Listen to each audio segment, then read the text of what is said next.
Véritable lieu de rencontre, d'échange et d'engagement, la 5e édition du Salon du volontariat s'est tenue du 17 au 19 mai dernier à Liège.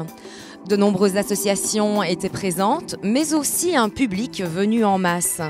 Cette affluence est le signe évident que le salon répond à une véritable demande, tant de la part des uns que des autres. C'est une chouette occasion pour nous de rencontrer et les personnes et les associations qui cherchent des volontaires. C'est vraiment agréable parce que c'est des personnes extérieures qu'on va rencontrer, qui nous posent aussi des questions. Et puis à côté, avec les autres associations, nous on fait aussi des rencontres. Quand on ne connaît pas le monde des sourds, c'est vraiment une occasion d'informer sur le monde des sourds et d'apprendre la langue des signes. Ça permet non seulement de rencontrer le tissu associatif de la région, mais aussi tous les candidats potentiellement intéressés à devenir des volontaires.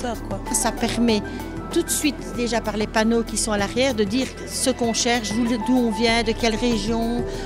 Donc là, c'est quelque chose de positif. Les volontaires potentiels viennent donc ici à la rencontre des associations venues chacune présenter leur milieu de prédilection ainsi que leurs actions.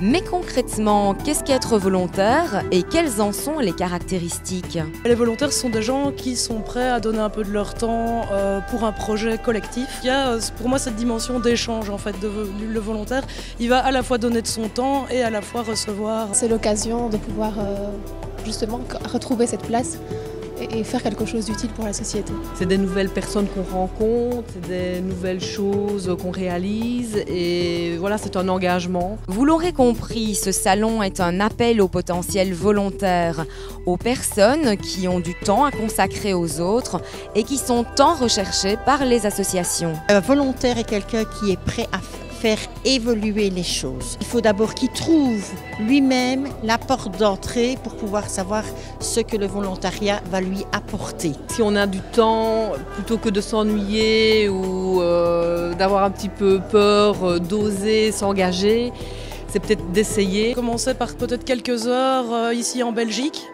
pour une petite association, donc c'est toujours gratuit, c'est donner son temps gratuitement, voir si ça lui plaît, si ça lui convient et pourquoi pas par après s'engager sur du plus long terme. 4000 visiteurs ont répondu présents à cette nouvelle édition, 4000 éventuels futurs volontaires qui pourraient bien faire le bonheur des quelques 120 associations présentes sur l'événement.